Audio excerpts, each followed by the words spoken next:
마반자 바라미엘. 네, 반갑습니다. 영어로 바다가 뭡니까? 영어로 바다.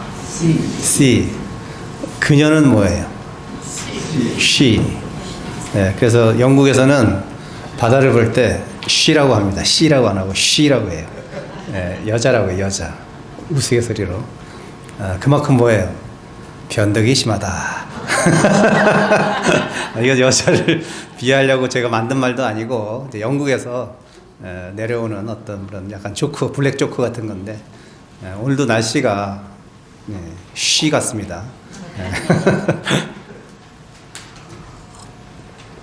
오늘 아침에 새벽 예보를 나가는데 보니까 마당에 눈이 조금 있는 거예요. 아니 지금이 거의 4월 중순 다 돼가는데 눈이 왔어요. 물론 제가 지금 거처하고 있는 곳이 뭐 깊은 산속은 아니지만 어쨌든 도심과 좀 떨어진 거리에 있는 산 속이기 때문에 그런지 몰라도 여기는 눈이 안 나요.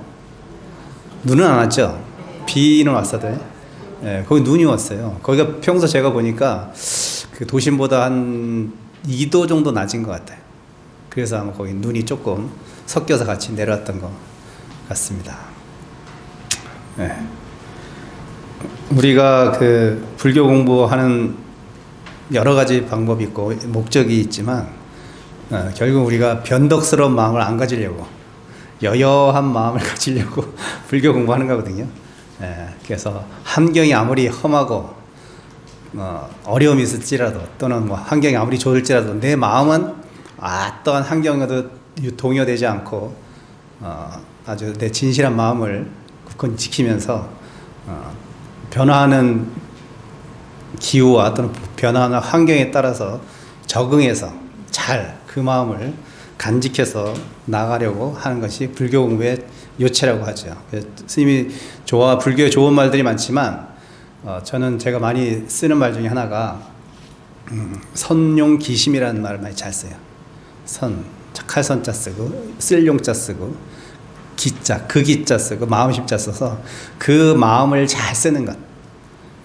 그게 불교 공부의 요체라고 저는 제 나름대로는 그렇게 생각을 하고 거기에 맞춰서 마음을 그럼 어떻게 하면 잘 쓸 것인가에 대해서 그 방법론으로 이제 여러 가지가 있겠죠. 결국은 아는 것보다는 실천을 통해서 그래서 체득하는 것이 가장 좋은 방법이긴 한데 또 내가 알지 못하고 또 하면은 또 방향이 또 잘못될 수 있기 때문에 좋은 말씀들을 많이 보고 듣고 또 이해하고 실천해 보려고 노력을 해야 되는 거죠. 이 세상에 거저 얻어지는 것은 아무것도 없다. 원인을 지어야지 결과를 얻는다. 그것이 좋은 원인이면 좋은 결과가 올 것이고 나쁜 원인이면 나쁜 결과가 올 것이라고 봅니다. 근데 그 텀이 때로는 내가 좋은 일을 했음에도 불구하고 안 좋은 일이 생길 수도 있고 또는 내가 진짜 안 좋은 일을 했는데도 불구하고 또 나는 굉장히 기쁜 일이 생길 수도 있는 거예요. 근데 그 원인이 어떤 원인을 져서 어떤 결과가 나왔는지는 우리가 너무나 많은 경우의 수를 가지고 살기 때문에 어떤 거라 딱 꼬집어 얘기할 수 없지만 결국은 주사위도 계속 던지면 어떻게 돼요? 50대 50으로 나오는 거예요.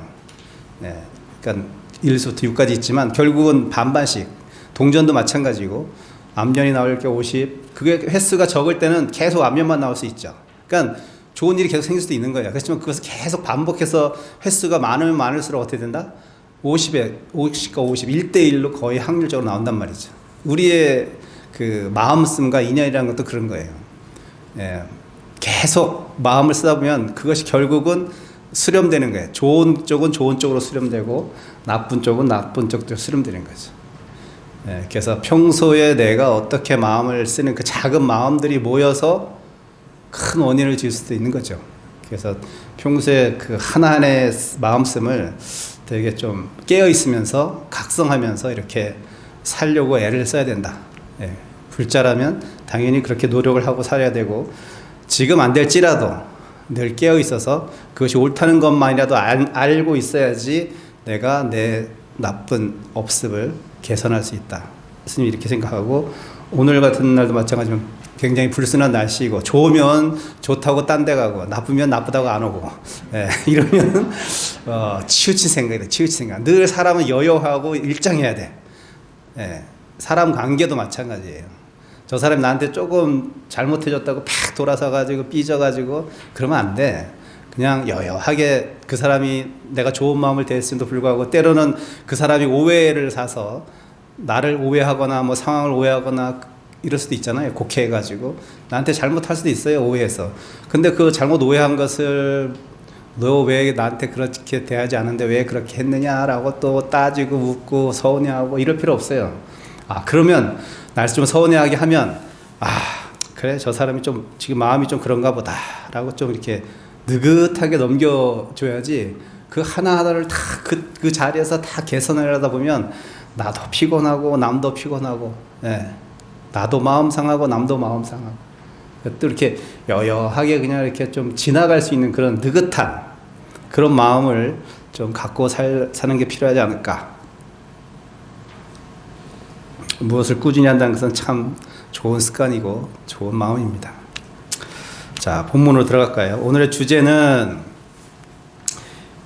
힘을 빼는 것이 힘을 얻는 것이다. 힘을 빼는 것이 힘을 얻는 것이다. 여기에 있어서 가장 우리가 그 현실에서 가장 쉽게 이익에 와닿을 수 있는 게, 스님은 골프를 못 쳐요. 골프는 못 치는데 맞지도 않아. 해보니까 운동 같지도 않고 저는 안 맞아요. 저는 오히려 테니스, 배드민턴, 축구 이런 격한 그런 운동을 좋아해요. 한마디로 막 부딪혀서 땀 흘리고 막 이런 거를 좋아하는 스타일이더라고요. 스포츠를 보니까. 근데 제가 테니스를 한 1년 반을 불광사 제가 소위 모면서 1년 반을 진짜 일주일에 3번씩 그 코치하고 1대1 하면서 딱 20분 하더라고요. 레슨을. 그래서 제가 처음에 갈 때는 아니 운동을 무슨 20분에서 운동이 되겠나 이거. 그리고 갔어요. 죽는 줄 알았어요. 얼마나 공을 쫓아다녀야 되는지 땀이 말도 못, 그 겨울에도 땀이 말도 못하게 났어요.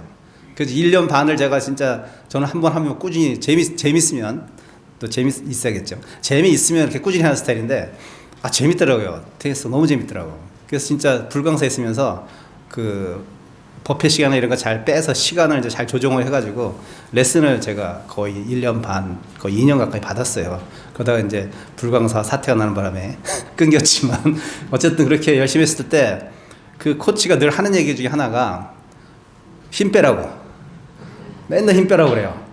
근데 힘이 들어간 걸 어떻게 해. 공이 오면 지금 노려가지고 그걸 잘 넘기려고 어깨에 힘 빡 주고 노려봐서 딱 치면 삑살이 나요. 그러다 어쩌다 힘 빠지고 툭 치면 그냥 지금 잘 나가는 거야. 야, 신기하다. 그래서 골프도 힘 빼려면 10년 걸린대요. 어깨. 그때서야 이제 자기가 원하는 방향으로 공을 보낼 수 있다는 거야. 아니, 힘을 줘서 내가 힘 조절을 해가지고 힘을 안배를 해가지고 잘 쳐야지 내가 원하는 코스로 갈 것 같은데 오히려 마음을 그러니까 내려놓고 욕심을 비우고 그냥 허심탄회하게 그냥 무심한 듯이 툭 치면 이게 희한하게 그쪽을 꼭 가요. 근데 욕심내고 내가 절로 꼭 붙어 쳐야지 하고 치면 삑사리 나서, 우측으로 나거나 좌측으로 뭐 슬라이스라고 그래, 뭐라 그래, 훅이 나거나 슬라이스가 나거나 뭐 이렇게 된다고 해요. 테니스도 힘 주면 삑사리 나요. 힘 빼고 치면 그 반발력, 오는 반발력으로 툭 대기만 해도 그 속도가 반발력 있잖아요. 운동 작용과 반작용 법칙에서, 물리학 법칙에서 세게 치면 갖다만 해도 세게 나가요. 저 사람이 못 받아. 지가 친 힘에 지가 못 친다니까. 근데 이렇게 되는 건데 우리는 그냥 그걸 어떻게든 잘 쳐보려고, 좋은 마음이죠. 잘 쳐보려고 하면 안 돼. 그냥 무심하게 치면 잘 돼. 이게 우리가 일상생활 살면서 운동을 하는데도 그런데 우리의 마음씀도 그렇다. 오늘의 주제가 그런 거예요. 내가 무언가를 잘해보려고 하면 잘 안 돼요. 그럼 처음부터 되든 말든 내 핑계치고 이것도 이런 마음은 아닌 거야. 그냥 마음을 비우면 돼. 편안하게 비우면 굴러갈 놈은 제대로 굴러가고 안 될 놈은 안 돼. 그러면 안 되는 것을 스님 좀 노력해서 막 해야 되는 거 아니에요? 그거는 틀린 얘기는 아니에요. 내가 노력을 해가지고 무엇을 성취하고 성적을 올리고 이런 거는 맞아요. 근데 모든 사람들이 스님이 이렇게 뭐라고 딱 얘기하면 이런 경우도 있는데 그렇게 하면 안 되잖아요. 원론적인 얘기를 할 수밖에 없는 거야, 스님은. 그 원론적인 게 뭐냐면은 가장 근원적인 얘기를 할 수밖에 없죠. 근데 일상생활 살면서 그 근원에까지 못 미치고 피상적으로 일어나는 일들이 우리 세계에 너무 많아요. 우리 사바 세계는 그렇단 말이에요. 근데 그 근원에 움직이는 힘은 사실 본질적인 문제들이거든요. 예. 낙엽이 떨어지고 사과가 떨어지고 물체가 떨어지는 것은 그 기본적인 힘은 인력의 법칙이 다 끌어들이는, 지구에서 끌어들이는 힘 때문에 떨어지는 거잖아요. 근데 떨어지는 모양은 다 제각기잖아.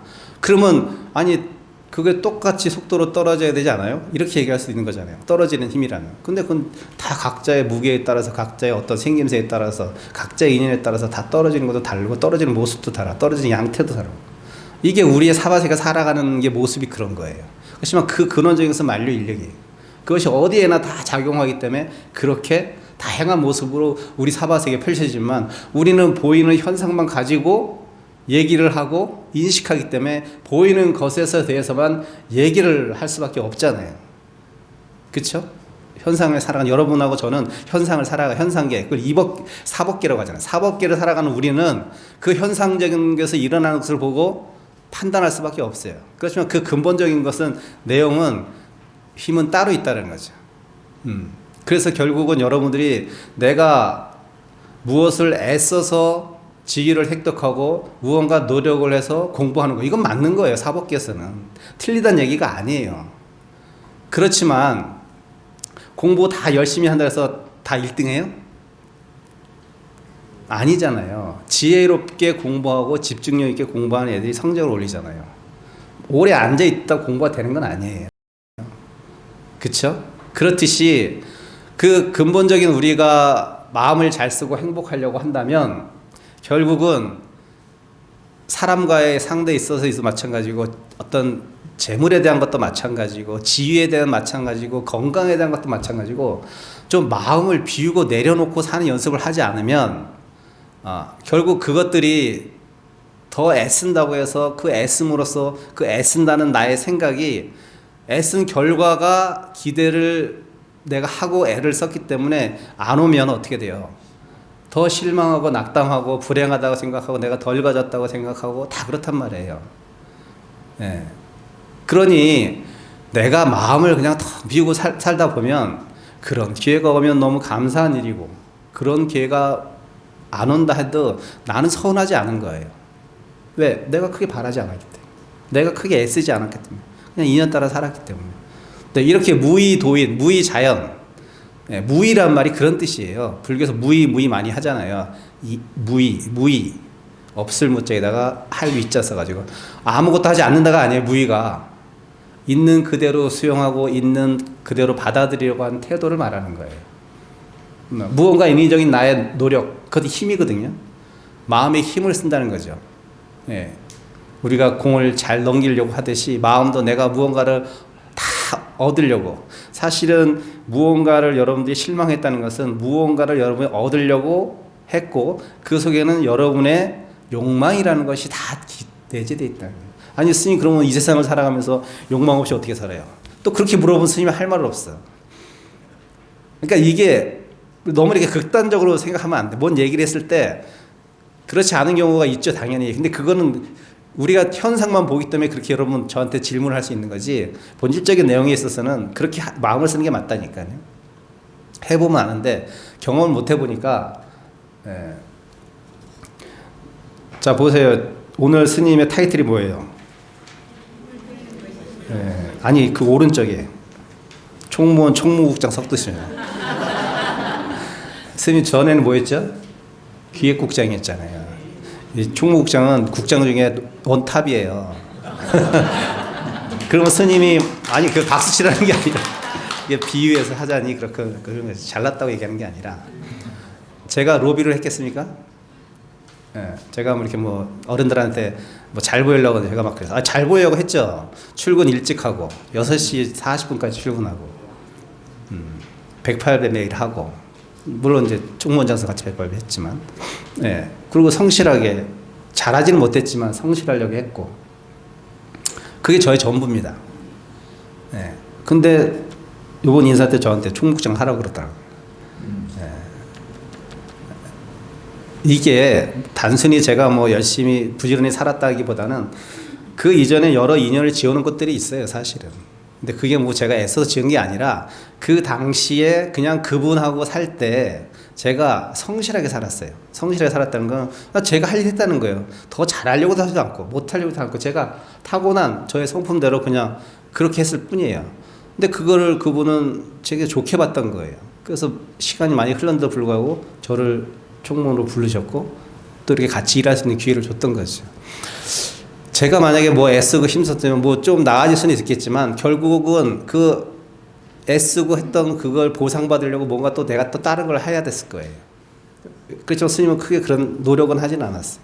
그냥 있는 저의 삶을 그대로 보여주고 그대로 노출시켰을 뿐이고 예쁘게 봐주는 건 그대들의 몫이고 못 보게 봐주는 것도 그대들 몫이고 저는 거기에 크게 신경을 쓰지 않고 그냥 나는 어차피 이렇게 태어났고 이렇게 사는 사람이니까 난 이렇게 살아야지 라고 그냥 그렇게 살았을 뿐이라는 거예요. 그랬더니 타이틀이 달라지는 거예요. 이건 그냥 우스갯소리고요. 그렇다는 거예요. 그 힘을 빼고 욕심을 버리고 살면 그게 언제 올지 모르지만 어느 순간에 내가 그것이 오든 않든 마음이 편안해져요. 오면 오는 대로 감사하고 안 오면 말고 나는 그 자리에서 늘 똑같이 행동하고 똑같이 생각하고 똑같은 방식으로 삶을 살아가기 때문에 크게 문제가 되지 않아요. 근데 그렇게 사는 사람한테 안 좋은 일이 생길 수가 없어요. 좋은 일만 생깁니다. 크게 봐서는. 저는 그런 확신이 있습니다.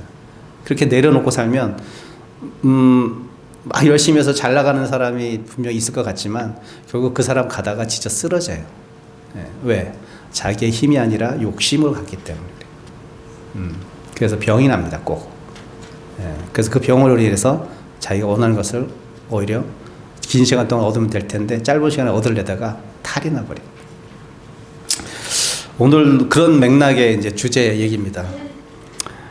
불견 정추하고 영유에 편당하랴 대도체간이면 무의무난이라. 뭐 해석을 하면 정과 추를 보지 않나니 나는 한마디로 정밀하고 뭐 정밀하지 못하고 이런 생각을 보지 않는다는 거예요. 항상 미추를 가리지 않는 거예요. 예쁜 여자, 못생긴 여자, 더럽고 깨끗한 거 이렇게 나는 상관하지 않는다는 거였어요. 그래서 나는 뭐 예쁘고 좋은 것만 좋아하고 깨끗하고 맑은 것만 좋아하고 이렇게 하지 않는 거예요. 인연 따라 받는다는 얘기예요. 정과 추를 보지 않으니 어찌 편당이겠냐. 편당이라는 것은 한쪽으로 치우친 거예요. 정은 깨끗하고 좋은 거잖아요. 맑은 것이고 정밀한 것이고 세밀한 것이고 다 이런 사람을 굉장히 사회적으로 성공했다고 할 것이고 그런 깨끗하고 좋은 거 예쁜 건 다 누구나 다 좋아해. 저도 좋아해요. 그렇지만 깨끗하고 좋은 것만 이 생을 살면서 오는 그런 행복한 사람이 어디 있어 세상에. 살다 보면 추한 것도 오고 더러운 것도 오고 불행도 오는 거예요. 근데 내가 그때마다 시시때때 다 거기에 마음이 휘둘려 가지고 좋을 때는 웃다가 또 제대로 내가 원하는 것이 못 오면은 추한 것이 오면은 괴로워하고 힘들다가 뭐 이렇게 대부분의 사람들이 삶을 살지만 행과 불행은 분명히 있습니다. 행과 불행은 있지만 그 행과 불행을 받아들이는 나의 행과 불행은 우리가 어떻게 할 수 없어. 그거는 많은 원인에 의해서 드러난 결과이기 때문에 그 원인을 제거하지 않는 한 이것은 오게 돼 있어. 그러면 우리는 어떻게 해야 돼요? 바꿀 수가 없어. 행 불행은 바꿀 수 없는데 행 불행을 대하는 나의 태도만 바꾸면 되는 거야. 이건 바꿀 수 있잖아. 내 마음이니까. 그렇지 않아요? 바꿀 수 있는 걸 바꾸려고 노력하지 바꿔지지도 않는 외부의 행 불행을 가지고 무슨 이것이 왜 왔느니 왜 나한테 생겼니 이거 백날 얘기해봤자 그냥 어분애기 3년 찾는 거랑 똑같은 거예요. 그거는 어쩔 수 없이 정해진 일이에요. 그러니 그럴 바에 아예 그냥 그 행과 불행을 대하는 나의 태도 나의 마음가짐만 바꾼다면 결국 나는 외부에 흔들리지 않는 여여한 마음을 갖는 사람이 되는 거죠. 정과 추를 보지 않나니 어찌 편당이 있겠는가. 치우치지 않는다는 얘기 한쪽으로. 왜? 예쁘면 예쁜 대로 못생기면 못생긴 대로 아이고 이번 생은 그냥 못생긴 마누라하고 살아야 되나 보다. 그냥 사는 거야. 예쁜 마누라가 생기면 아이고 내가 전생에 복을 잘 줘서 예쁜 마누라가 잘 사네 이렇게 생각하지. 예쁘다 못생겼다 가지고 내가 마음을 쓴들 어차피 결혼해서 내 마누라고 내 아이들이 엄마인데 어떡할게요. 그냥 살아야지. 그렇죠? 자, 대도는 그 자체가 너그러워서 쉬움도 없고 어려움도 없건만. 큰 도는 그 자체가 너그럽대요. 도라 그래서 딱딱한 게 아닙니다. 도인은 유연해야 됩니다. 법을 세울 때는 엄정하고 공정해야 되지만 일상생활에 그 도를 쓸 때는 부드러워야 돼요. 추상 같을 때는 추상 같아야 되지만 또 부드러울 때는 한없이 부드러워야 됩니다. 근데 저는 추상 같은 스님보다는 부드러운 스님을 좋아하죠. 성향이니까. 근데 뭐 그 어떤 큰 대도인이 추상같이 뭐라고 한다 그래서 내가 모자라서 또는 내가 못나서 그런 게 아니라 깨우치기 위해서. 때로는 막 그런 엄한 스님도 있어요, 보면. 근데 그것이 그 스님 자체가 뭐 성질이 못돼서 그런 게 아니라 하나라도 더 가르쳐주고 얘를 빨리 깨우쳐주기 위해서 그렇게 방편으로서 그렇게 하시는 거란 말이죠. 근데 결국은 큰 도인은 부드러워야 돼요. 다 수용할 수 있는 마음의 그릇이 돼야 된다는 거죠. 그래서 그런 어록에도 그런 일화들이 많잖아요. A가 와서 고자질하면 아이고 네가 맞다 그러고, B가 와서 고자질하면 네가 맞다 그러고, 옆에 보고 있던 C가 스님 그거 잘못된 겁니다. 그래 네 말이 맞다. 도대체 누구 말이 맞는 거야? A가 맞아, B가 맞아, C가 맞아. 우리는 뭔가 이렇게 자꾸 잣대를 세우려고 해요. 옳다 그르다, 맞다 틀리다, 잘생겼다 못생겼다, 뚱뚱하다 홀쭉하다. 아니 그냥 그 사람은 유전자가 뚱뚱하게 태어난 거예요. 유전자가 또 마르게 태어난 것 뿐이에요. 그걸 뭐 뚱뚱하다고 네 음식 많이 먹어, 음식 안 먹어도 살찔 수 있어요 사람. 그러니까 그렇게 이렇게 잣대를 자꾸 들이대려고 한 그것을 우리는 자꾸 그 잣대를 없애려고 하는 게 공부예요. 근데 여러분들이 가장 주의할 것 중에 하나가 뭐냐면, 저도 마찬가지 주의해야 되지만 나이 먹으면 이 잣대가 점점 더 많아지고 딱딱해지네. 그래서 노땅이 돼버리고 노탐이 되고 고지식한 어른이 되고 타협이 안 되고 엄마는 말이 안 통해. 애들한테 이런 소리 듣고 이런 소리 들으면 안 돼. 불자들은 이런 소리를 최소한으로 들으려고 노력을 해야 돼요. 유연해야 됩니다. 굉장히 유연해야 돼요. 그래서 옳고 그름의 문제는 분명히 있지요. 그렇지만 그걸 얘기한 사람이, 나한테 얘기했던 사람은 벌써 옳고 그름을 판단하고 왔기 때문에 내가 아무리 네가 그러다 한들 걔는 그거 수용하지 않아요. 그럴 바에 내가 립서비스 해주면 돼. 네 말이 맞다. 또 다른 사람이 그래 네 말도 맞다. 립서비스 해줄 수 있잖아. 걔는 네가 잘못했고 A가 뭐 이래서 따져본들 얘는 지금 걔가 미워갖고 잔뜩 미워서 나한테 왔는데 무슨 그 말이 걔한테 들어가겠어. 안 들어가요. 나중에 마음이 풀린 다음에 그때는 좀 이렇게 해서 네가 좀 잘못한 면도 있지 않을까? 라고 얘기해주면 수용하지. 지금 잔뜩 화가 나서 고자질 왔는데 네가 잘못했다면 그거 듣겠어요? 엄마가 대학 안 돼. 그걸 가버리지. 그럴 때는 방편으로 틀렸을지라도, 아무리 내가 봐도 그거 틀린 얘기인지라도 그래 네 말이 맞다, 얼마나 서운했겠니라고 편을 들어주는 거야. 그냥 편 들어준다 바뀔 것 하나도 없어요. 쟤는 그냥 좀 위안을 받고 가잖아요. 그나마. 그래서 그런 어른이 돼야 돼. 현명한 어른이 돼야 돼요. 근데 내가 잣대를 딱 가지고 있어가지고 딱 보니까 이거 A보다 B가 왔는데 이놈이 잘못했네. 그걸 이 잣대 가지고, 내 잣대 가지고 얘를 자꾸 책망하거나 하면 이 사람은 다음에 안 와요. 의논하러 오지도 않고 관계도 어색해지고. 그래서 대도 그 자체는 너그러워서 쉬움과 어려움은 분명히 우리 사바세계는 존재하고 사법계는 존재하지만 이 큰 도에는 어렵다고 생각하는 것도 없고 쉽다고 생각하는 거 없는 거예요. 어려움과 쉬움을 이렇게 둘로 딱 잣대를 들여서 나누지 않아요. 어떨 때는 쉬운 게 어려운 것이 되고 어떨 때는 어려운 것이 쉬운 게 되는 거예요. 인연 따라 쉬움과 어려움은 구체적으로 다 있는 것이 아니라 어떤 인연에 따라 이것은 쉬운 것이고 어떤 인연에 따라 이것은 어려운 것이에요. 그래서 내가 어렵다 쉽다를 딱 갈아서 얘기할 수 없듯이 인연에 따라 달라지는 거예요. 쉬움과 어려움이라는 것도. 누구한테 쉬운 게 누구한테 어렵고 누가 어려운 것은 누구한테 쉬운 거예요. 자, 읽으면서 설명을 더 드리겠습니다. 불교적 의미에서 있어 정추는 미추와도 같은 의미로 쓰입니다. 정추불개라고 이런 말이 있어요. 정추불개다. 그러면 사람이 정밀하거나 거친 것을 가리지 않는다는 뜻이 됩니다. 그래서 이를 도모함에 있어서 정밀하다는 의미는 세세한 상황까지 모두 면밀히 살펴서 실수를 범하지 않으려는 성심이라고 할 수 있습니다. 좋은 마음이죠. 일상생활에 있어서 칭찬받아 마땅한 태도이며 그런 태도는 실수를 아마 적게 범할 것입니다.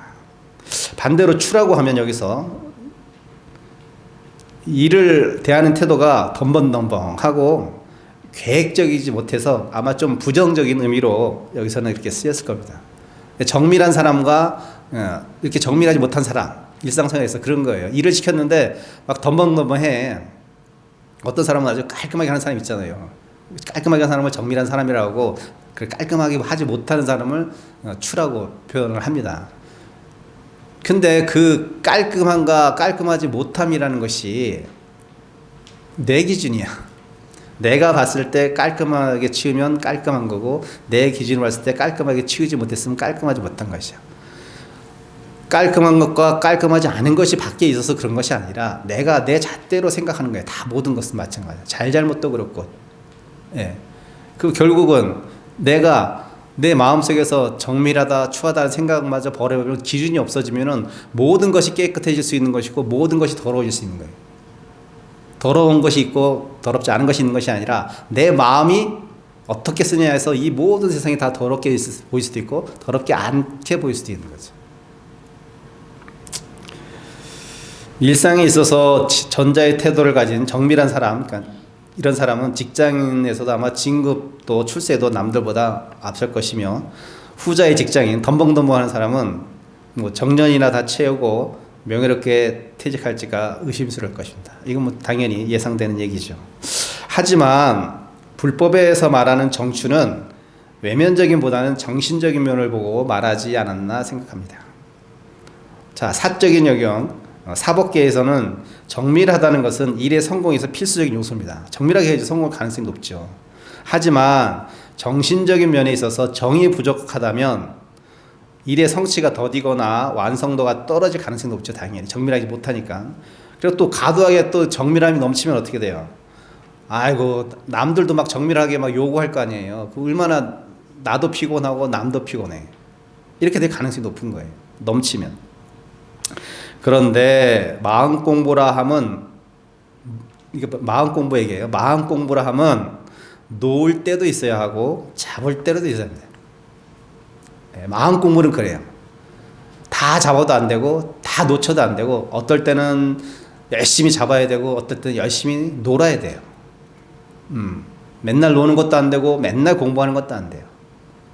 공부할 때는 밀어붙여서 힘을 받을 때는 열심히 밀어붙여서 힘을 뺄 때가 있어야 되고 때로는 그냥 힘도 들이지도 않고 힘도 빼지도 않고 완연한 상태에서 있을 때도 있어야 되고 이완적인 상태에서도 그 얘기를 합니다. 자, 쉼이 없는 공부는 힘이 없는 공부가 될 가능성이 높죠. 당연하죠. 애 안 썼으니까 공부 열심히 안 했으니까 당연히 그 공부에 힘이 없죠. 또 쉬기만 하는 공부 또한 당연히 힘이 없는 공부가 될 가능성이 높을 것입니다. 그래서 완급 조절이 필요합니다. 완급 조절 능력은 인연의 때를 볼 수 있는 안목을 키워야 가능한 것입니다. 제가 막 출가해서 송광사에서 36명이 같이 살았어요. 지금은 1년 내내 출가자가 40명밖에 안 되는데 우리는 그때 송광사 한 반에 그냥 40명이 살았어요. 그 정도로 300명씩 출가했으니까. 그렇게 살았는데 그 중엔 별의별 스님들이 다 있을 거 아니에요. 네, 그때는 잘 몰랐는데 지금 와서 보니 어떤 한 스님은 진짜 내가 대도를 성취하리라. 네, 발심출가한 거죠. 한마디로. 나는 꼭 깨달아야 돼. 나는 도인이 돼야 돼. 그래가지고 어떻게 해요? 강원 생활 해보니까 이거 맨날 그 윗반 뒤치다거리나 하고 맨날 이거 내가 와가지고 설거지나 하고 맨날 청소나 하고 마당에 풀이나 뽑고 어른들한테 잔소리나 듣고 하니까 맨날 시간에 쫓기고 그러니까 이게 공부가 되는 것 같지가 않잖아요. 그렇죠? 근데 사실 그게 다 공부인데 그 짧은 생각에 그 스님은 공부라는 것은 앉아서 폼 잡고 다 해서 이먹고 할머니 이게 공부인 줄 알았던 거야. 초심자니까. 힘 빡 들어간 거지, 한마디로. 힘이 빡 들어간 거야. 마음에 힘이 빡 들어갔어요. 그 어떻게 해요? 이거 다 필요 없어. 경제 무슨 내 마음 공부를 하는데 나 혼자 가서 저 산속에서 혼자 참선 화두 들고 공부할 거야. 간두고 들어가는 스님도 몇 명 있어요. 그리고 10년 후에 만났는데 어떻게 됐다? 완전히 벽창호 됐다. 꽉 막혀가지고 자기 생각에 빠져가지고 남이 아무리 얘기해도 그건 다 그런 거고 자기 생각에 다 오른 거예요. 완전 벽창호 됐습니다. 네. 다행히 그 스님이 나중에 그걸 깨우치고 다시 강원에 가서 후배들과 다시 공부를 해서 졸업을 했다고 하는데 다행히도. 네. 그거예요. 그 힘 빡 들어간 거예요. 와, 공부는 이렇게 하는 거야. 공부 아닌 게 어딨어. 풀 하나 뽑는 것도요. 1시간 뽑아봐요. 나중에 무념무상 된다니까. 대학부에서 뽑아보셨나요? 저는 뽑아봤어요.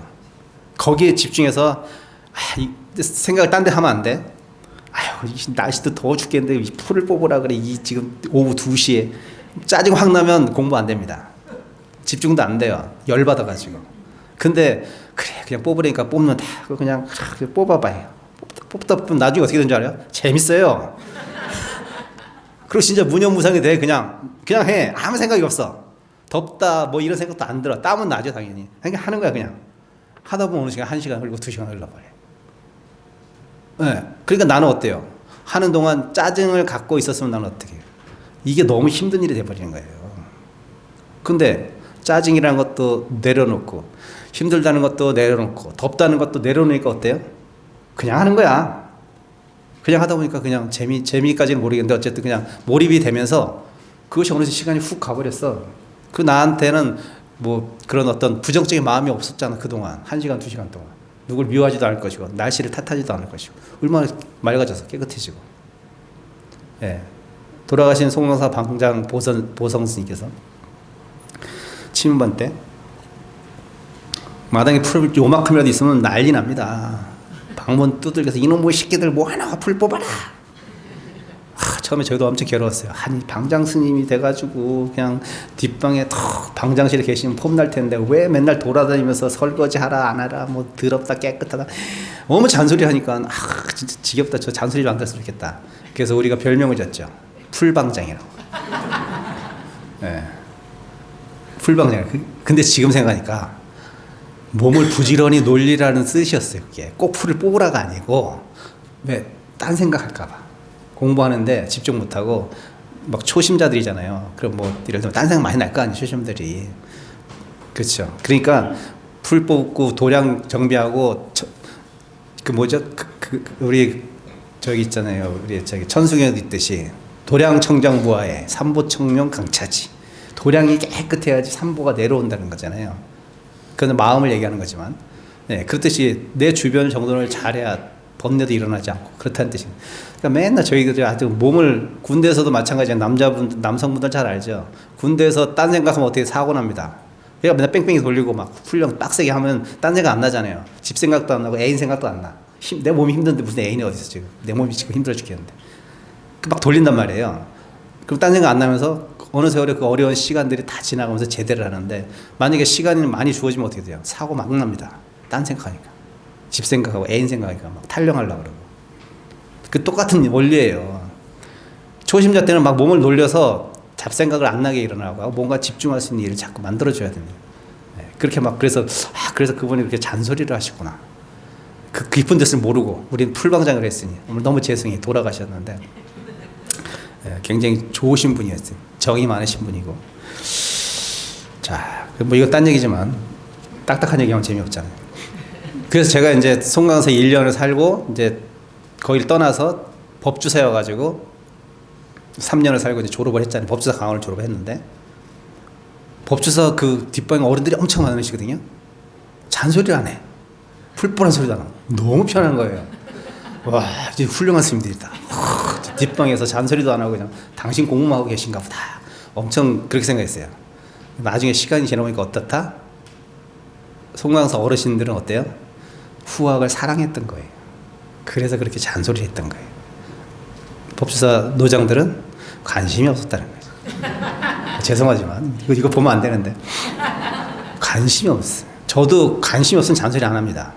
저를 보니까 그나마 이스님이 예쁘면 좀 잘못하면 잔소리 좀 해요.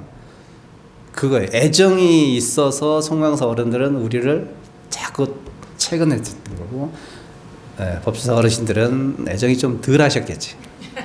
예. 그걸 느끼겠어요. 이제 와서 보니까. 그래서 지금 뭐 거의 세가 30년 가까이 흘러가잖아요. 근데도 저는 송광사 어르신들 보면 정이 가요. 다 1년밖에 안 살았는데도. 예. 뭔가 이렇게 정이 느껴져요. 근데 우리 저기 법주사 어른들 정이 별로 안 느껴져요. 쫓겨나겠다. 법주사 스님인데. 네, 그런 거예요. 네, 딴 얘기 흘렀지만. 자, 그래서 서장에서 이런 대목이, 서장은 뭐냐면 이제 스님들이 참선 공부할 때 많이 참고해서 쓰는 어떤 편지글을 서장이라고 해요.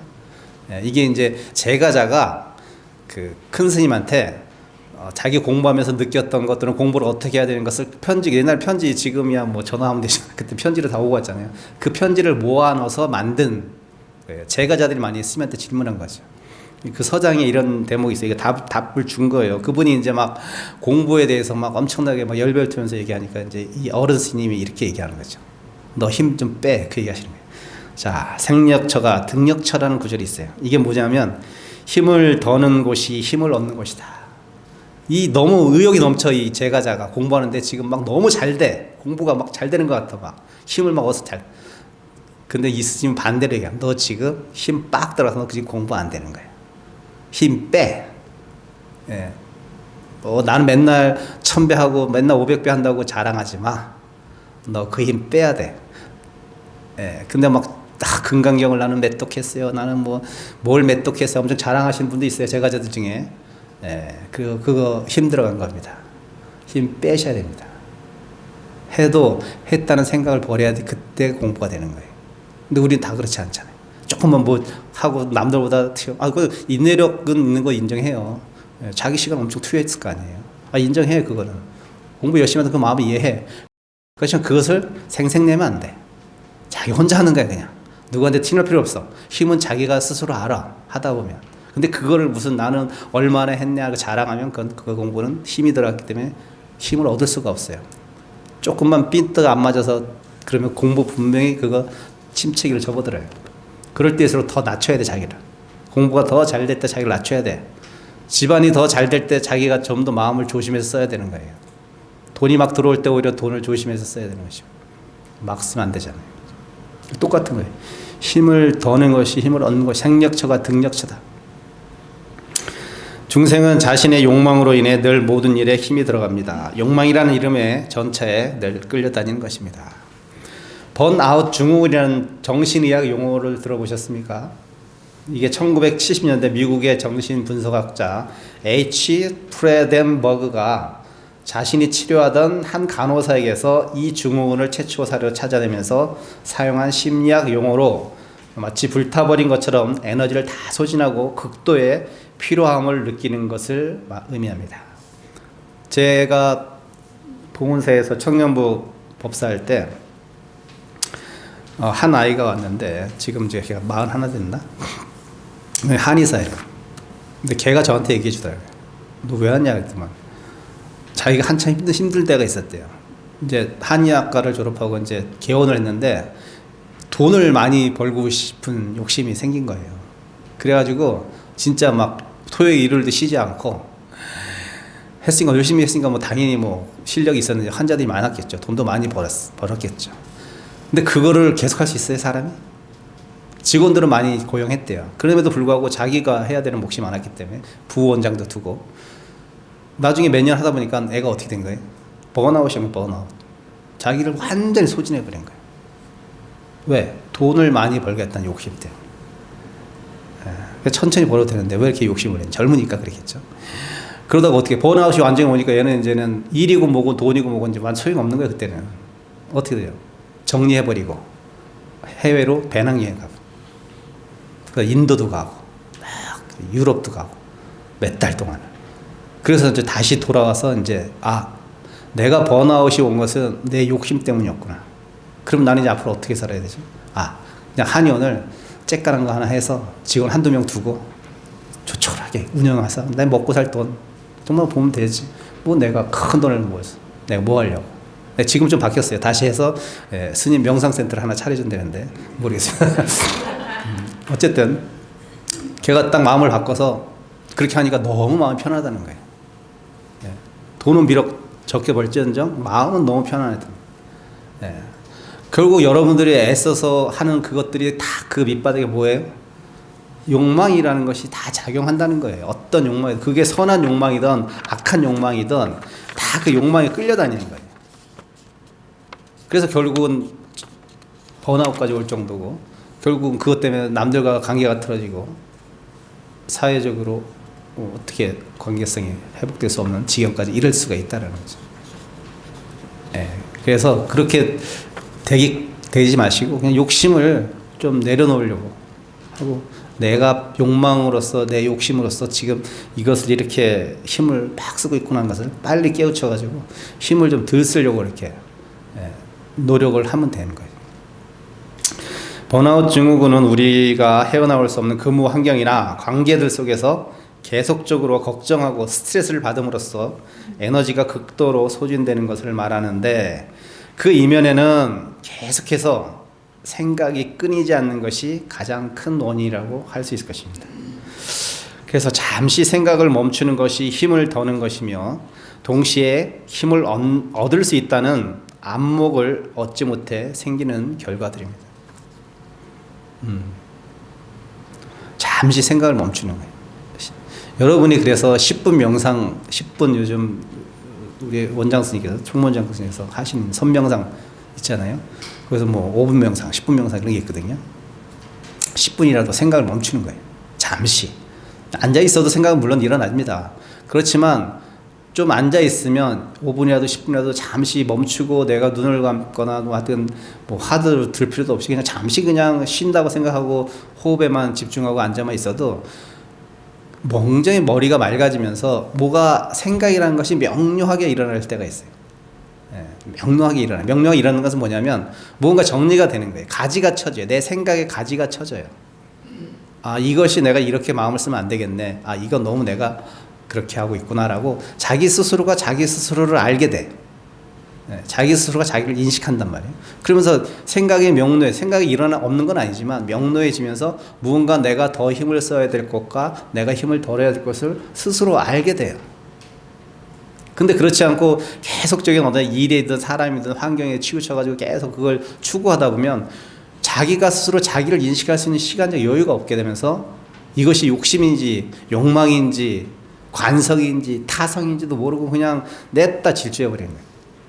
그리고 나중에 몸이 이상이 있거나 관계가 틀어지면서 이제 번뜩 정신이 들어보니까 뭐 그때는 돌이킬 수가 없어.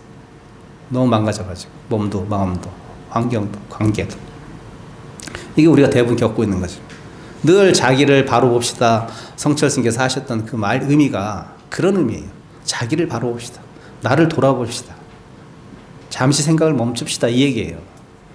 잠시 행동도 멈추고. 작은 도, 큰 도가 어찌 따로 있을 수가 있겠어요. 여기서는 이제 이거에 대도 얘기하는 거죠. 작은 도, 큰 도가 어찌 따로 있을 수 있겠습니까?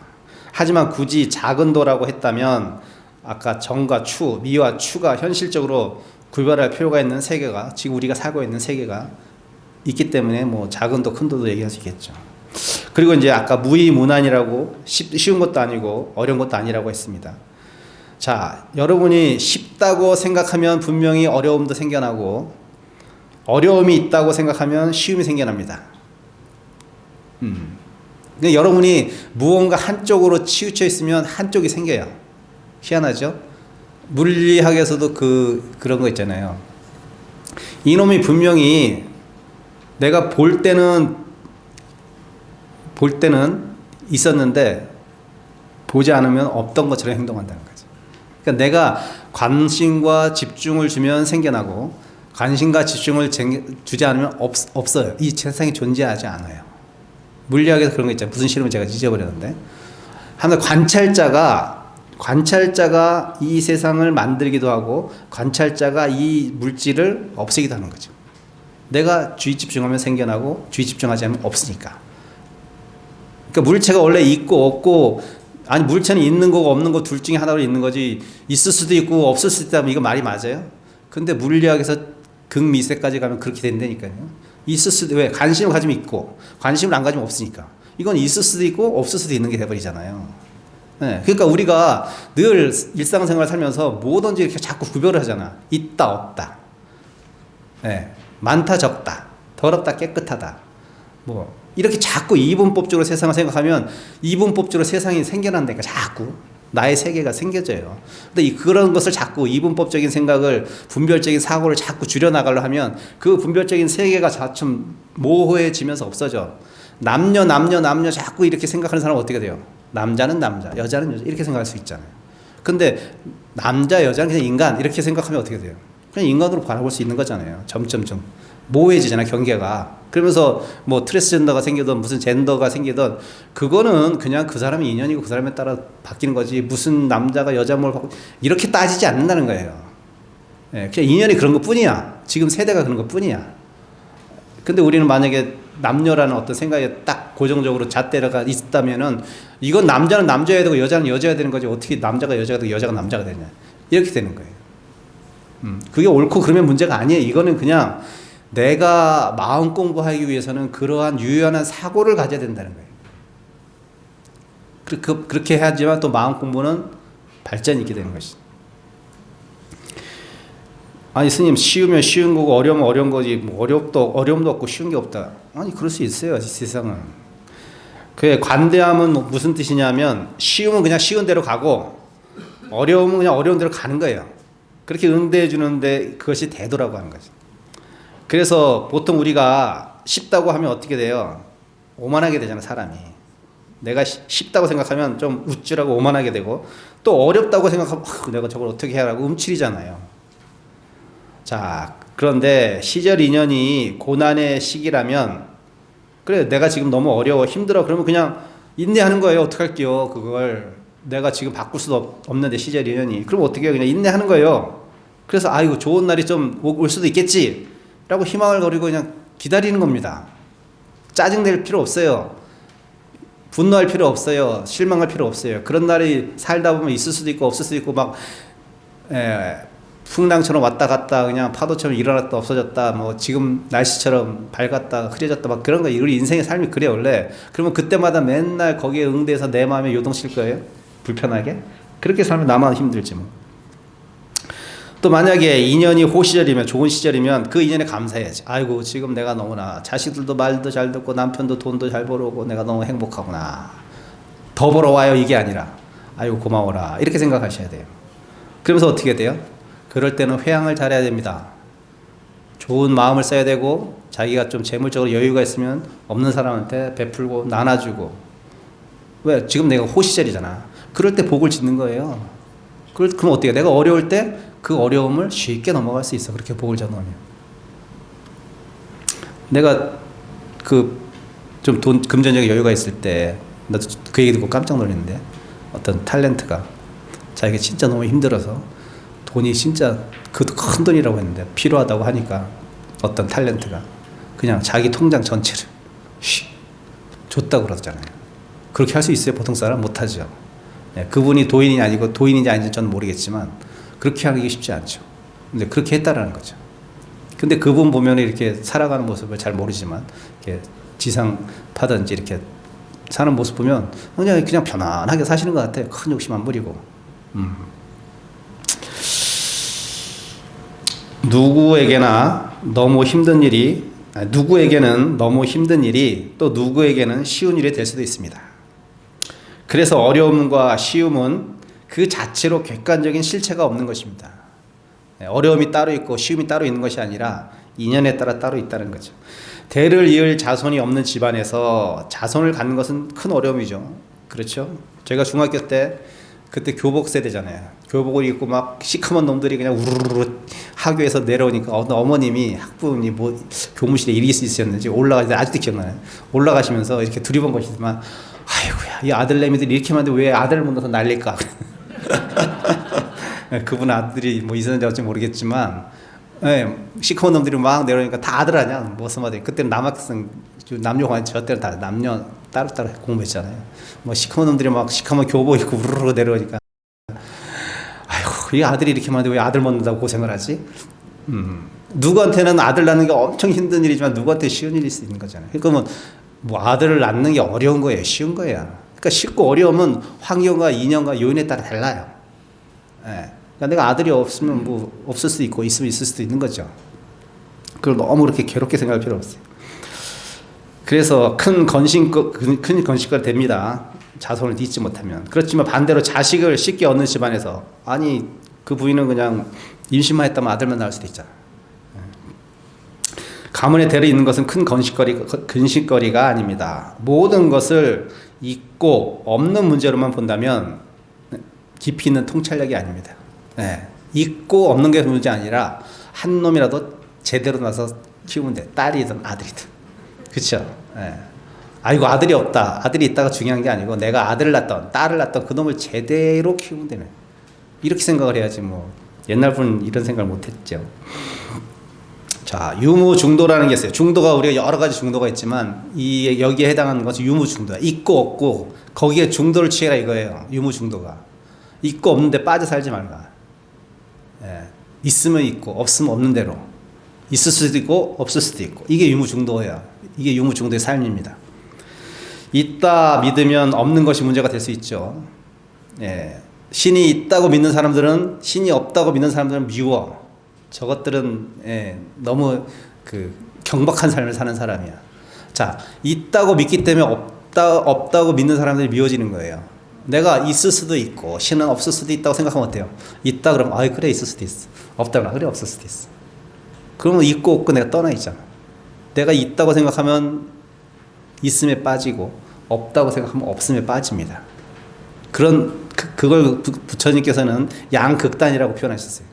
양극단을 떠난 중도의 삶을 살아라 이렇게 얘기하셨거든요. 그래야 네 마음이 편하고 도를 얻을 수 있는 지름길이다라고 하셨단 말이에요. 있다고 믿으면 없는 것이 문제가 될 수 있고 없다 하면 있는 것이 문제가 될 수 있습니다. 주어진 현실에서 결론이죠. 주어진 현실에서 내가 행복할 수 있는 방법을 찾는 것이 현명한 일입니다. 없는 것을 바라는 마음보다는 지금 여기서 나는 어떻게 행복한 마음으로 살 것인가를 고민해 보는 것이 더 현명한 삶의 태도일 것입니다. 결론이 너무 좋죠? 네, 말은 좋은데 이렇게 사는 거 쉽지 않아. 그러니까 제가 여기서 법문하지 뭐 쉬운 뭐 법문하겠습니까? 알아서 다 살 텐데. 네, 마치겠습니다. 고맙습니다.